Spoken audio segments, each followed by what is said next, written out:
हम आपको बताने जा रहे हैं 2002 में बनी सुपरहिट हॉरर फिल्म राज की कहानी। यूं तो राज के नाम से हिंदी सिनेमा में कई बार फिल्में बन चुकी है। पहली बार फिल्म बनी थी राज के नाम से 1967 में। इसमें मुख्य भूमिका में थे राजेश खन्ना और बबीता। ये फिल्म सुपरहिट हुई थी और दूसरी बार राज के नाम से फिल्म बनी जिसमें मुख्य अभिनेता थे राज बब्बर और सुलक्षणा पंडित हीरोइन थी। ये एक क्राइम थ्रिलर फिल्म थी और राज जिसकी हम कहानी आपको बताने जा रहे हैं ये 2002 में बनी, जिसमें हीरो थे डीनो मोरिया और हीरोइन थी बिपाशा बसु। ये एक सुपरहिट हॉरर फिल्म थी और 2000 यानी कि ये फिल्म जो राज है वो 6 बार हिंदी सिनेमा में बन चुका है।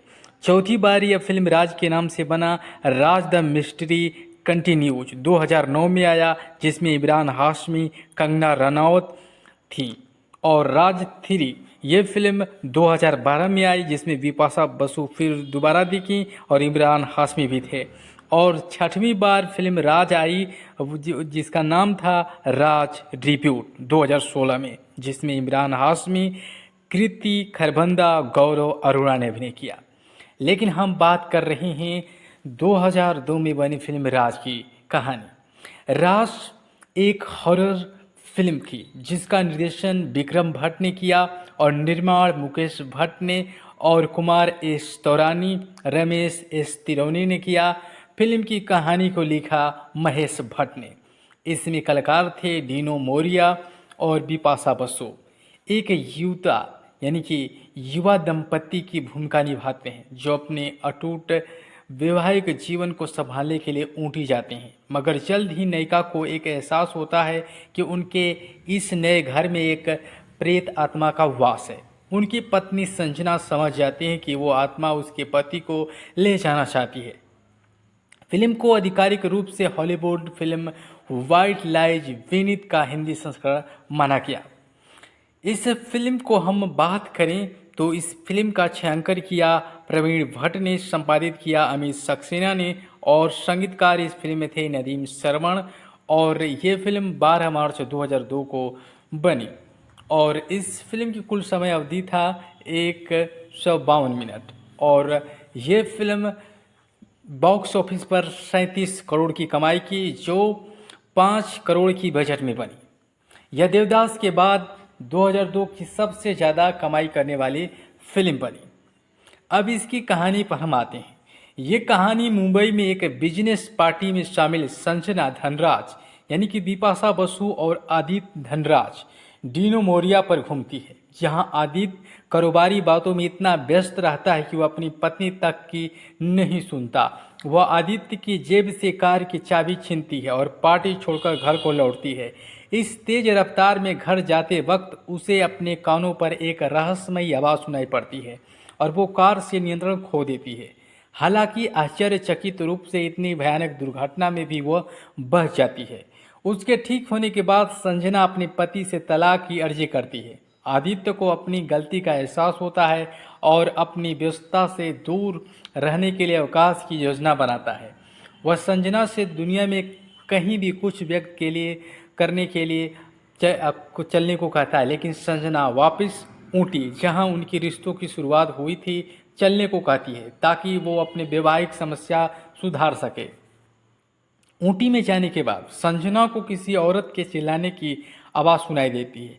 जब वो ये बात आदित्य से कहती है तो वो कहता है कि उसे भ्रम हो रहा है।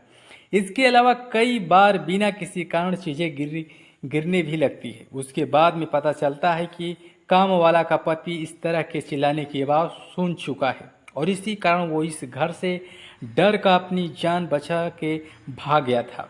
संजना इस बारे में अपनी दोस्त प्रिया श्रुति उल्फत से बात करती है। उसे प्रोफेसर स्वरूप के पास जाने को कहती है। जब प्रोफेसर स्वरूप वहां आता है और घर का मुआयना कर कहता है कि इस घर में आत्मा का वास है। वो कहता है कि इस घर में एक लड़की की हत्या हुई थी और उसकी आत्मा ये सब कर रही है। वो आत्मा प्रोफेसर स्वरूप को जंगल में एक जगह ले जाती है।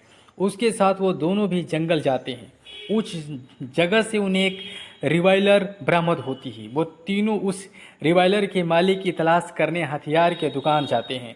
वहाँ उसके मालिक का पता चलता है कि उस गन का लाइसेंस किसी सेवानिवृत्त कर्नल अर्जुन मलिक के नाम से दर्ज है।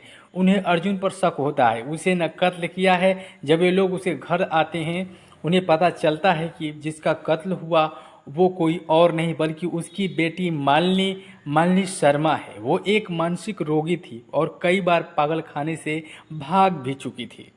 प्रोफेसर स्वरूप आत्मा को बुलाकर उससे सारी बात जानने का रास्ता बताता है। संजना उस आत्मा को बुलाने के लिए मान जाती है। जब वो आत्मा को बुलाती है तो वो संजना के शरीर में प्रवेश कर लेती है। कुछ समय बाद जब आदित्य आता है तो संजना को अजीब तरह से व्यवहार करते हुए देखता है और जब अचानक वो जान जाता है कि वो मालिनी है, वह जोर से मालिनी का नाम लेता है और तभी वो आत्मा चली जाती है। और संजना उससे सवाल करती है कि मालिनी कौन है। आदित्य उसे बताता है कि बहुत पहले जब वो ऊँटी आया था तो एक दिन अचानक मालिनी उसके घर आई थी और उसे एक दिन रुकने की इजाज़त दे दी थी और समय के साथ उन दोनों के बीच चक्कर चलने लगा। वो फिर अपनी पत्नी को छोड़कर उसके साथ रहने के लिए बोलने लगी और जब वो नहीं माना तो उसे उसी घर में हत्या कर ली, जिसके बाद कोई उस पर शक न करे। इस कारण उसने नौकर के साथ मिलकर उसकी लाश को जंगल में गाड़ दिया था। संजना गुस्से में आदित्य को अकेला छोड़कर वो चली जाती है। जब वो प्रोफेसर स्वरूप के पास आती है तो वो उसे बताता है कि मालिनी की आत्मा भी यही चाहती थी कि तुम और आदित्य अलग हो जाओ और वो आसानी से आदित्य को हासिल कर सके। वो कहता है कि उस आत्मा का अगला कदम आदित्य को मारना है। वो कहता है कि हमें मालिनी के आदित्य को मारने से पहले उसके पास जाना होगा। संजना अचानक आदित्य के पास आती है और कहती है कि वो बस उसकी जान बचाने के लिए सब कर रही है और उसे तुरंत कार में बैठकर मुंबई चलने के लिए कहती है। उन दोनों के जाते साथ ही संजना, प्रिया और प्रोफेसर स्वरूप वहां आ जाती हैं। उनकी नौकरानी कहती है कि अभी अभी तो संजना के साथ आदित्य कार में बैठकर निकला है। वे लोग समझ जाते हैं कि वो मालिनी थे। वो संजना बनकर आदित्य को अपने साथ ले गए। मालिनी की आत्मा उस कार को पहाड़ी से गिरा देती है। आदित्य अस्पताल में कोमा में चला जाता है।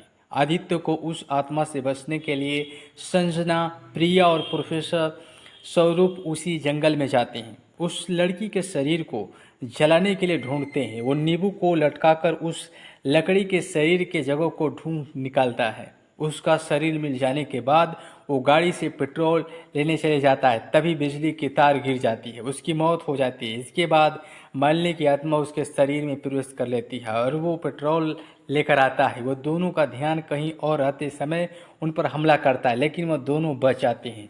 उनकी लड़ाई होती है। अंत में संजना उस शरीर को जलाने में सफल हो जाती है।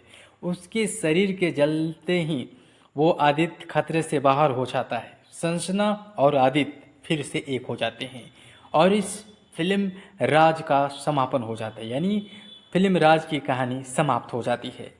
फिल्म राज आपने कई बार देखी होगी। खास बात यह है राज फिल्म की कि इस फिल्म के सारे गाने सुपर डुपर हिट हुए थे।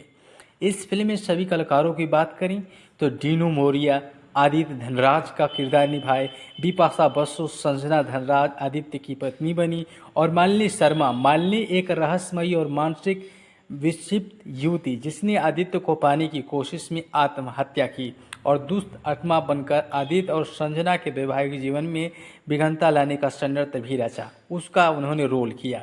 और आशुतोष राणा प्रोफेसर अग्नि स्वरूप का किरदार निभाए, विश्वजीत प्रधान अजय बने और श्रुति उल्पत प्रिया का किरदार निभाए। अली असगर किरदार निभाए थे और प्रतिमा काजमी, रॉबर्ट कीपंती और अनंग देसाई आदित्य के पिता बने। मुरली शर्मा इंस्पेक्टर बने। और इस फिल्म में संगीत की बात करें तो फिल्म राज के संगीत देने का कार्य संगीतकार नदीम श्रवण ने तैयार किया। उन्होंने इस फिल्म के बेहतरीन धुनें और लाजवाब रिदम को सजाया। गीतों को समीर ने कलमबद्ध किया, यानी कि समीर ने सभी गीतों को लिखा। इस एल्बम के सभी गाने 2002 के सबसे सुपरहिट रहे और इस फिल्म में सभी गाने अलका याग्निक और उदित नारायण, अभिजीत भट्टाचार्य ने मिलकर गाया। इनमें कुछ मशहूर गाने थे जिनमें आपके प्यार में हम संवरने लगे अलका याग्निक ने गाया, जो भी कस्में खाई थी हमने क्या वो याद है उदित नारायण और अलका याग्निक ने गाया। मैं अगर सामने आ भी जाया करूं, ये अभिजीत और अलका याग्निक ने गाया। इतना मैं चाहूं तुझे कोई किसी को न चाहे, उदित नारायण और अलका याग्निक ने इसे गाया, जो बेहद मकबूल हुआ। मुझे तेरी जैसी लड़की मिल जाए तो क्या बात है, उदित नारायण और सारिका कपूर ने गाया। कितना प्यारा है ये चेहरा जिस पर हम मरते हैं, उदित नारायण और अलका याग्निक ने गाया। प्यार से प्यार अब हम करने लगे, अभिजीत ने गाया। यहाँ पे सब शांति शांति है, जाली मुखर्जी, बाली ब्रह्मभट्ट, सुजैन डी मेलो ने गाया। इस फिल्म में सर्वश्रेष्ठ पुरस्कार मिला, यानी कि मुकेश भट्ट को मिला सर्वश्रेष्ठ निर्माता का पुरस्कार और विक्रम भट्ट को मिला सर्वश्रेष्ठ निर्देशक का पुरस्कार मिला और बिपाशा बसु को मिला सर्वश्रेष्ठ अभिनेत्री का पुरस्कार और नदीम श्रवण को मिला सर्वश्रेष्ठ संगीतकार का पुरस्कार और अलका याग्निक को मिला सर्वश्रेष्ठ गायिका का पुरस्कार, जिनमें उन्होंने गाना गाया था आपके प्यार में हम संवरने लगे। इस गीत के लिए मिला था अलका याग्निक को राष्ट्रीय पुरस्कार और समीर को मिला, यानी कि इस फिल्म के गाने को लिखने के लिए गीतकार समीर को मिला और उन्होंने इसमें एक गाना लिखा था आपके प्यार में हम संवरने लगे। और इस फिल्म की कहानी कई बार इतनी हिट थी जिनके कारण इस फिल्म को कई बार बनाया गया। जैसा कि मैंने बताया कि 2002 की फिल्म की कहानी हमने राज बताई है, या और 2002 के बाद 2009 में भी आया, 2012 में भी राज के नाम से फिल्म बना और 2016 में, और सबसे पहले ये राज फिल्म बना 1967 में आया था, जिसमें राजेश खन्ना और बबीता थी। और 1981 में बना जिसमें राज बब्बर थे और सुलोचना पंडित थी। तो हम बता रहे थे आपको फिल्म राज की कहानी। ये 2002 में बनी थी राज, जिसके निर्माता थे मुकेश भट्ट और इसको निर्देशित किया विक्रम भट्ट ने और इस फिल्म की कहानी राज की लिखी महेश भट्ट ने। तो आपने कई बार देखी होंगी ये फिल्म राज, और अभी भी आप देखना चाहते हैं तो जाएं यूट्यूब पर और आपको ये फिल्म मिल जाएगी, तो ज़रूर देखें।